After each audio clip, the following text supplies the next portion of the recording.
नमस्कार, स्वागत है आप सभी का इवनिंग एजेंडा में। तो आज जब हम इवनिंग एजेंडा कर रहे हैं, आज की शाम, आज का ये दिन और आज की तारीख अपने आप में ऐतिहासिक है, क्योंकि जो निर्भया का मामला हुआ था उसमें 7 साल बाद आज ये साफ हो गया कि जो चारों दोषी हैं उन्हें फांसी के फंदे पर लटकाया जाएगा।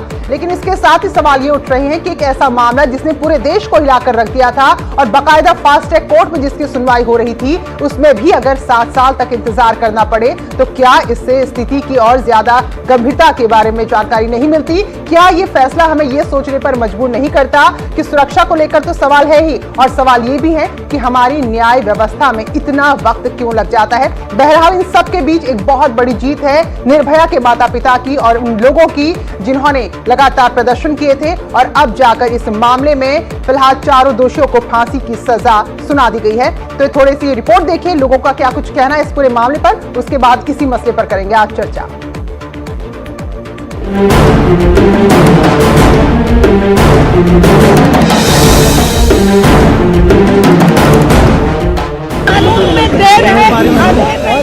फाइनली बहुत बड़ी उम्मीद की किरण जागी महिलाओं के लिए, और ऐसे न्याय की लड़ाई बहुत अनगिनत निर्भयाएं हैं जिनको उम्मीद लगेगी अब इस न्याय की लड़ाई जो कि खत्म हुई है। शुक्र है कोर्ट का कि देर से ही सही पर आ गया है वो फैसला, और इनकी जो याचिकाएं थी जिसके लिए ये डिले करना चाह रहे थे वो खारिज कर दी कोर्ट ने। हैवानगी करने वाले लोगों के मन में डर जरूर पैदा होगा, क्योंकि 4 जब एक साथ लटकाए जाएंगे तो आगे आने वाली पीढ़ी भी सोचेगी कि नहीं, हम क्या करें क्या ना करें। इस फांसी से देश के महिलाओं का कानून पर विश्वास जगेगा, आस्था जुड़ेगी और सबको इंसाफ मिलेगा। अब जाकर इस देश में निर्भया के कातिलों को फाइनली फांसी की सजा दी जाएगी। आंदोलन की भी बहुत बड़ी जीत मानती हूँ, हर देश के निवासी की मैं कहीं ना कहीं इसको एक जीत मानती हूँ, क्योंकि जब निर्भया के साथ बलात्कार हुआ था पूरा देश सड़कों पे आया था।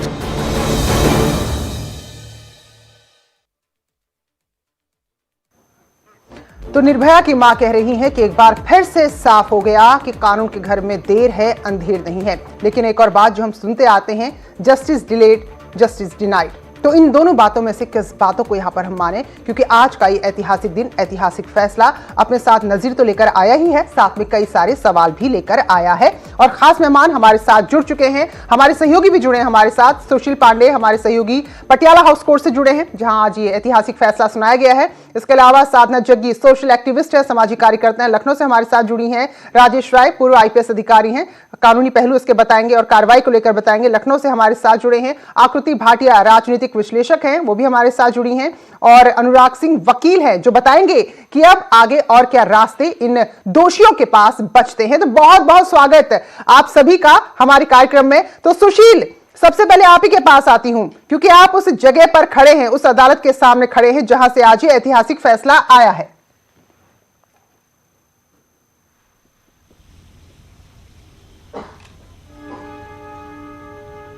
के दौरान जज के जो तेवर थे 2 बजे, वो उसी समय स्पष्ट थे। उन्होंने साफ तौर से जो दोषियों के वकील हैं उनसे ये सवाल किया कि जो हमने आपको समय दिया उस समय के दौरान आपने क्या कुछ कार्रवाई की। उनकी तरफ से ये कहा गया कि उन्होंने ना अभी कोई ना मर्सी पिटीशन फाइल किया है, ना क्यूरेटिव पिटीशन दाखिल किया है, और उन्होंने साफ तौर से कहा कि we are in the process.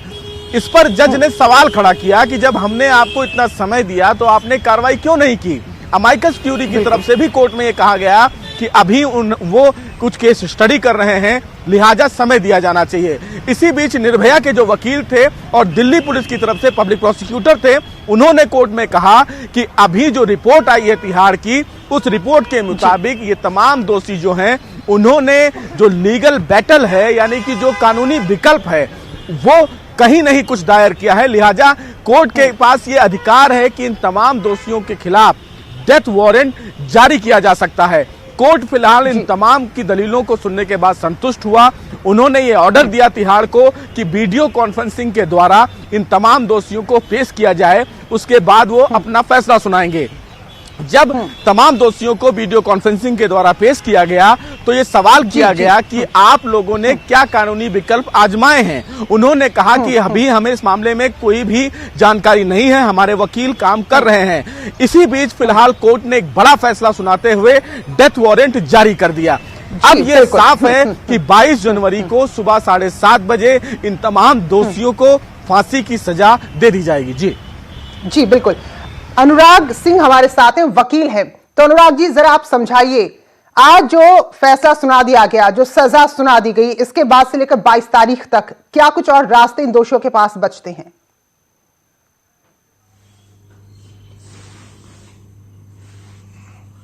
Ji, death warrant जारी होने के बाद अब जो है रास्ते की, पहले भी इन दोषियों ने अपने वकीलों के थ्रू ये काफी कोशिश की थी कि इस मामले को लिंग किया जाए और लटकाया जाए। इसी की स्थिति को देखते हुए पटियाला हाउस कोर्ट ने इस पे डेथ वारंट जारी कर दिया है। अब वकील इसमें कुछ कानूनी प्रक्रिया है जिसपे थोड़ा समय लिया जा सकता है, लेकिन डेथ वारंट जारी होने के बाद ये फाइनली मान लिया जाता है कि अब कोई कार्रवाई अदालत की तरफ से बची हुई नहीं है।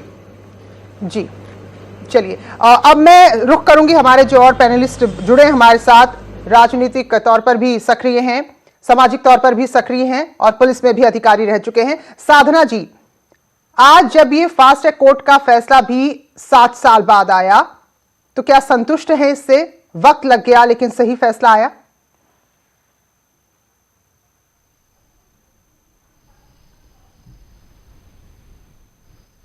जी साधना जी, क्या कहेंगे आज जो कोर्ट ने फैसला दिया है निर्भया मामले में?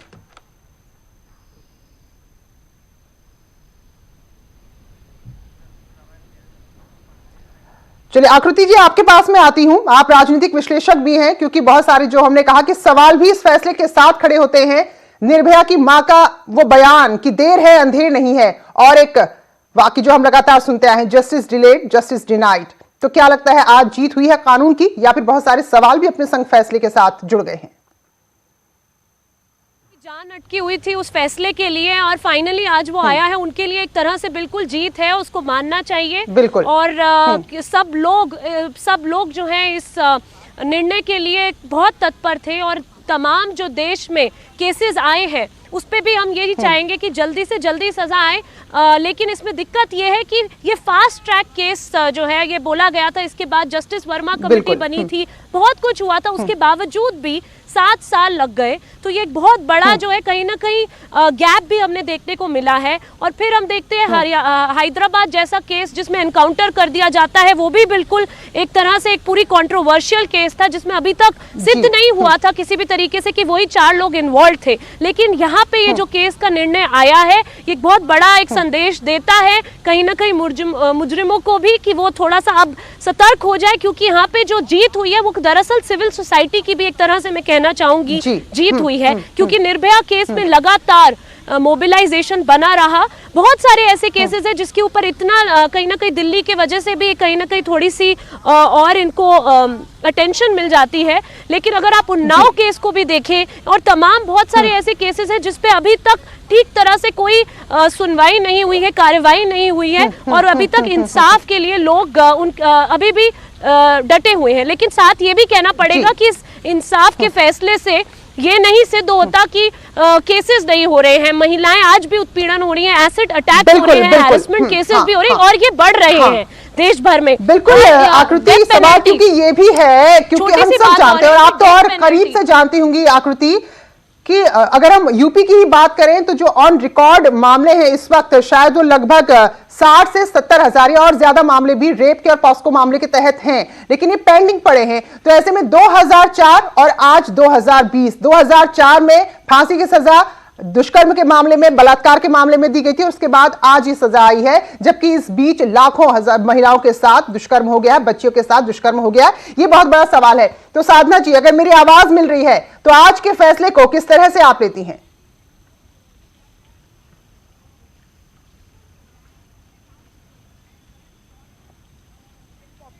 थी जो नहीं एक्सेप्ट की गई, उसमें प्रेसिडेंट ने मना किया था कि इस केस में मैं कोई अपील नहीं लूंगा, उसका भी मर्जी अपील जो थी वो खारिज कर दी गई थी, और इस कारण ये फांसी हो रही है। परंतु इसका फैसला थोड़ा और जल्दी आ जाता तो बेटर था। बिल्कुल थोड़ा लेट आया है, but we really appreciate this, and सबके साथ ये होना चाहिए। निर्भया का केस ऐसा था कि सबको पता चल गया था, सब बहुत ज्यादा इंटरनेशनल केस था ये, तो उसके साथ बहुत गलत हुआ था, इसमें कोई शक नहीं। परंतु बाकी बहनों को भी जो इस तरीके से शिकार हो रही हैं, उनको भी पूरा हक है कि उनके जो अपराधी हैं उनको भी मिले, उनको भी पूरी सजा मिले, उनको भी तुरंत till death they should be hanged, और कोई इसमें दूसरी सजा का प्राविधान होना ही नहीं चाहिए। तो मैं तो पूरी तरह से इसकी प्रशंसा कर रही हूं, और ये 22 तारीख का दिन हमारे इतिहास में एक ऐतिहासिक दिन होगा, और वी अप्रिशिएट दैट। बिल्कुल। राजेश राय जी पूर्व आईपीएस अधिकारी हैं, जी मैम। तो राजेश जी का पाला इस तरह के मामलों से बहुत पड़ा होगा, तो बता भी सकते हैं कि आखिर इतना वक्त क्यों लग जाता है। तो राजेश जी, पहले तो जो आज ये फैसला आया है उस पर आप क्या कहेंगे, और उसके बाद फिर सवाल ये, लगभग 14-15 साल बाद बलात्कार के मामले में फांसी की सजा दी जाती है, तो इतने सालों में कितनी महिलाओं के साथ इस तरह के जघन्य घृणित अपराध हो गए, तो ये भी बताते हैं कि हमारा कानून जो है उसकी स्पीड अभी बहुत कम है।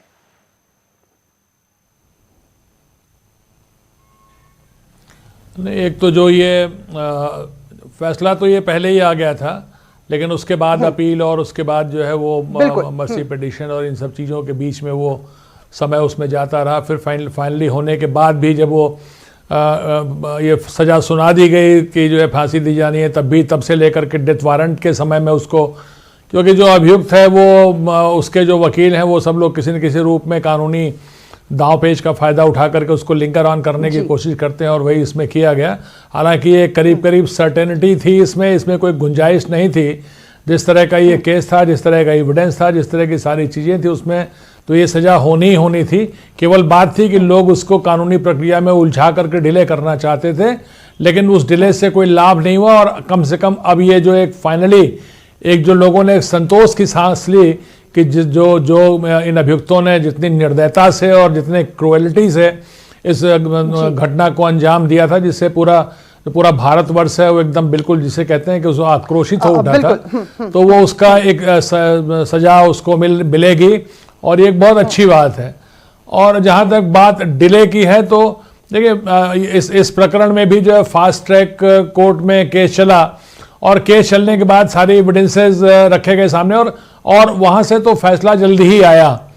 लेकिन फिर वही बात, चूंकि जो हमारी लीगल प्रक्रिया है उसमें अभियुक्त के सामने ये उसको उपचार हैं कि वो उसके अपील कर सकता है, वहाँ से खारिज होने पे उससे हायर कोर्ट में अपील कर सकता है।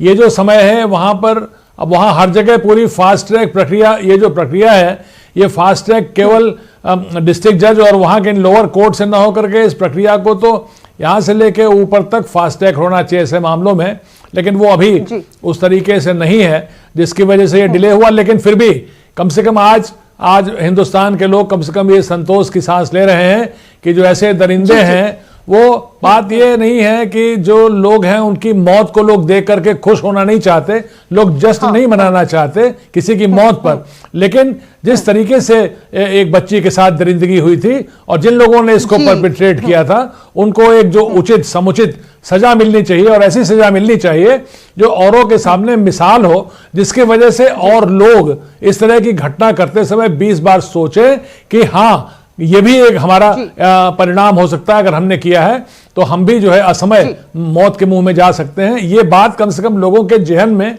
और इतने बड़े केस में क्योंकि इतना बड़ा इसका प्रचार प्रसार लोगों ने जाना है, तो मैं समझता हूं ये जो सजा है, ये बिल्कुल सही कहा कि वक्त लगा, लेकिन राजेश जी इस जो प्रक्रिया में समय लगता है उससे आम जनता कितनी ज्यादा आजीज आ चुकी है, हताश और निराश हो चुकी है। वो हमने हैदराबाद के मामले में देखा, जब एनकाउंटर हुआ तो किस तरह से खुशी झलक रही थी। जिस टीम ने एनकाउंटर किया था उस पर भले ही जांच चल रही, लेकिन उस पर फूल बरसाए गए थे, और पुलिस और जनता का इस तरह का संबंध शायद ही हमें कभी याद हो जब जनता ने इस तरह से स्वागत किया हो। तो ये भी बताती है कि जो प्रक्रिया है उसको लेकर निराशा हताशा जरूर है।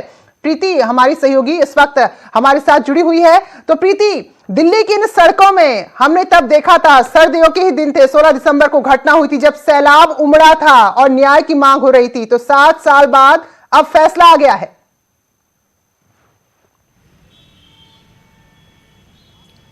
बिल्कुल प्रीति, मैं बता दूं आज 7 साल बाद फैसला तो ज़रूर आया है कि लेकिन जिस तरीके से निर्भया को आज न्याय मिला है उसको लेकर यहाँ पे सभी लोग बहुत खुश हैं। जिस तरीके से हमने देखा था कि जब उसकी ये घटना हुई थी, तो जिस तरीके से दिल्ली के साथ साथ पूरे देश के जो लोग थे वो किस तरीके से सड़कों पर उतरे थे न्याय के लिए, वो आज जो लड़ाई थी वो आज कहीं ना कहीं पूरी हो गई। 7 साल बाद फैसला आया है। और इस समय मैं उसके आगे आपको बताऊं, उससे पहले हम बता दें कि यहाँ पे हमारे साथ यूथ बहुत ज़्यादा यहाँ पे जुड़े हुए हैं, उनसे बात करेंगे। वो काफ़ी खुश नज़र आ रहे हैं इस फैसले से, उनसे ही जानेंगे कि वो क्या कहते हैं। ये बताइए, निर्भया का आज जो फैसला आया है, 22 जनवरी को सुबह 7 बजे फांसी की सज़ा सुनाई गई है, किस तरीके से देख रहे हो आप सब? ये काफ़ी अच्छा फैसला है, क्योंकि जो क्राइम उन्होंने किया था उसकी इससे अच्छी सज़ा और कोई हो भी नहीं सकती है। उसके एकदम परफेक्ट, उसको जो क्राइम उन्होंने किया था उसके लिए एकदम सही सज़ा उन्हें मिल रही है इसके लिए। और किसी भी इस टाइप के क्राइम की, रेप क्राइम जो भी होता है, उसकी सज़ा फांसी होनी चाहिए देश में। आप क्या कहेंगे इस पर, जिस तरीके से आज सज़ा का फैसला आ गया, 7 साल बाद न्याय सही, देर से सही लेकिन न्याय मिल गया? एटलीस्ट इस डिसीजन को लेकर ये हमारी सिस्टर्स और मदर्स में ये सेफ्टी होगी कि अगर कोई ऐसा सोचता भी है ऐसा कुछ करने का या फिर कुछ भी, तो उसको पता होगी कि हमें सज़ा मिलेगी और सज़ा एकदम ठोस होगी, जैसे फांसी या फिर इम्प्रिजनमेंट। और फांसी ज़्यादा बेटर है इम्प्रिजनमेंट से, बंदे ज़्यादा डरेंगे उससे, तो हमारी कम होंगी। एक महिला हमारे साथ, आप जी बिल्कुल प्रीति, क्योंकि युवा ही था जो सड़कों पर उतर कर आया था निर्भया के मामले में और लगातार प्रदर्शन किया था उसने दिसंबर की कड़कड़ाती दिन और रात में। और फिलहाल जब आज ये फैसला आया है तो उससे युवाओं में भी जोश है। एक ब्रेक ले रहे हैं, ब्रेक के बाद लौटते हैं, मेहमान भी हमारे साथ बने हुए हैं। ब्रेक के बाद तो आज की ये बहस, आज का इवनिंग एजेंडा ऐतिहासिक, क्योंकि निर्भया मामले में बड़ा फैसला सुना दिया है पटियाला हाउस कोर्ट ने। आकृति, आपके पास में आती हूं। सरकारी आंकड़े कहते हैं कि एक दिन में औसतन पूरे देश में लगभग 90 दुष्कर्म के मामले दर्ज होते हैं। तो ऐसे में स्थिति सुधर नहीं रही है। आपको क्या लगता है कि जब इतना वक्त लग जाएगा इस तरह के जघन्य अपराधों में सजा आने में, तो स्थिति कैसे सुधरेगी? मुझे 3 बस बातें रखनी है इस पूरी मुद्दे पे। और जो आंकड़ों की आपने बात की है, इसमें अगर आप देखें कि कितने केसेस दर्ज होते हैं, उसकी संख्या जो है दरअसल बहुत कम है। बहुत सारे ऐसे अनरिपोर्टेड केसेस होते हैं, यानी जो दुर्घटनाओं के जो नंबर्स है वो उससे कहीं ज्यादा हमें मान लेने चाहिए। फिर अगर आप कन्विक्शन रेट पे आए, यानी कितनों को फिर गिल्टी साबित करके न्याय की दिशा में ले जाया जाता है, वो भी बहुत, वो और गिर जाता है वो आंकड़ा कुछ 20 से भी नीचे। जबकि जब 1980s में आंकड़ा बहुत हाई हुआ करता था कन्विक्शन रेट का, तो हमारी कानून और न्याय व्यवस्था दरअसल और भी कमजोर होती जा रही है। इसको कहने में कोई गलत वक्त इतना ही है। बहुत अहम बात आपने कही। तो साधना जग्गी, आप भी मानती हैं क्या, क्योंकि आप तो समाज के हर तबके से मिलती हैं? बिल्कुल सही, मैं पूरी तरह से मानती हूं इस चीज को कि जो भी है, इसीलिए यही कारण है कि कहा जाता रहा कि इस देश में ना आना मेरी लाडो। एक गर्ल चाइल्ड को इसीलिए हम लोग बिल्कुल यही कारण है, इसी कारण कहते हैं बेटी जो है, बेटी किसी को बुरी नहीं लगती, परंतु ये समाज की, हमारे इंडिया समाज के देखते हुए कि यही कहा जाता है स्त्री इस देश में मत आना, क्योंकि यहाँ पर पता नहीं बच्चे के बड़े होने के बाद क्या हो जाए। जब तक बिल्कुल सादा, ये बात हम हमेशा कहते हैं कि आइडियल दौर तभी होगा जब बेटी घर से बाहर निकलने से पहले बेटी और उसके माता पिता घड़ी की सुइयों का न देखे, वो सबसे आइडियल टाइम होगा। अनुराग जी, अब आप जरा बताएं, क्योंकि न्यायाधीश इतने कम है, आप फास्ट ट्रैक कोर्ट बना भी लीजिए, दुश्वारियां कहां पर आती हैं संसाधनों में?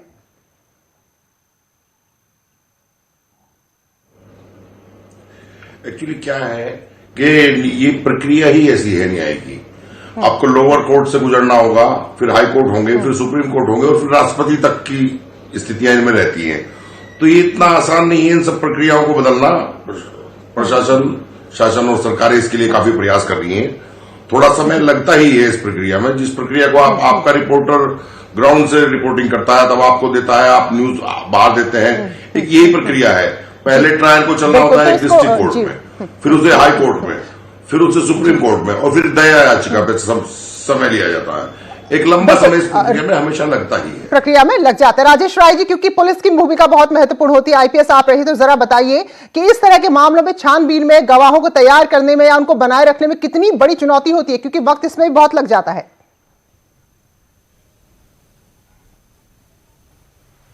नहीं, वक्त वगैरह इसमें कुछ नहीं लग सकता है। अगर जो वहाँ पर अधिकारी हैं, जो वरिष्ठ अधिकारी हैं और जो विवेचक हैं, अगर वो संवेदनशील हैं तो मामलों में काफ़ी, जिसे कहते हैं जल्दीबाजी करके इस प्रकरण को न्यायालय तक पहुँचाया जा सकता है। जो महीनों 6-6 महीने साल भर लटकाए रहे हैं, उसको महीने भर के अंदर कर सकते हैं। और मैंने ये देखा, और अभी रिसेंटली हम सब लोगों ने देखा है कि कई ऐसे न्यायाधीश हैं जिन लोगों ने 20 दिन में, चाहे पटियाला कोर्ट हो, चाहे क्या कहते हैं जालौन की कोर्ट हो, 20 दिन में, 1 महीने में, 1.5 महीने में उन्होंने इसको न्यायालय को डे टू डे सुन करके, सारे गवाहों को सुन करके, ताजी ताजी सारी बातें उन्होंने उठा के सजा दे दिया। तो ये बात डिपेंड करती है आदमी की संवेदनशीलता। ठीक है, ठीक है, प्रक्रिया में और प्रोसीजर में, सारी चीजों में लूप होल्स हैं जिसकी वजह से टाइम मिलता है। लेकिन अगर कमिटमेंट है जिसका फायदा भी कई बार उठा लेते हैं दोषी। और फिलहाल इस वक्त की खबर यही है कि जो निर्भया के दोषी है, जब उन्हें इस फैसले के बारे में जानकारी मिली तो वो रो पड़े। जाहिर सी बात है, जब कोई अपराधी गुनाह करता है, भले उस वक्त अपने अंजाम को नहीं सोचता, लेकिन जिंदगी सबको प्यारी होती है। तो तब हम यही कह रहे हैं कि ये एक नजीर होनी चाहिए। प्रीति, वक्त बहुत कम है, अगर कोई युवा अपनी बात रखना चाहे तो बड़ी जल्दी से। बिल्कुल प्रीति, मैं एक युवा महिला हमारे साथ मौजूद है, उनसे बात करेंगे। ये बताइए, जिस तरीके का फैसला आया है उस पर आप क्या कहेंगी कि अब कहीं ना कहीं लोग डरेंगे क्या? इस फैसले आने के बाद आप लोग सेफ फील करेंगी? आई एक्चुअली डोंट नो कि हम लोग सेफ फील करेंगे कि नहीं, बिकॉज बहुत ज़्यादा ज़रूरत है कि जो इलिटरेट्स हैं बेसिकली उनको, एंड एजुकेटेड पीपल, उनके घर वाले उनको इस चीज़ के लिए एजुकेट करें कि हर लड़की को किस नज़र से देखना चाहिए, वो क्या कपड़े पहनती है, कैसे रहती है, ये चीज़ कोई फर्क नहीं पड़ती है। जी बिल्कुल प्रीति, क्योंकि एक इस मामले से बहुत सारे नए सवाल भी पैदा होते हैं, तो बहुत हौसला भी उन माँ बापों को मिलता है जिन्होंने लड़ाई लड़ी है और आज 7 साल बाद आखिरकार उनकी बेटी को देर से ही सही न्याय मिला है। बहुत बहुत शुक्रिया आप सभी खास मेहमानों का हमारे साथ जुड़ने के लिए, और आगे की खबरों के लिए रुख करेंगे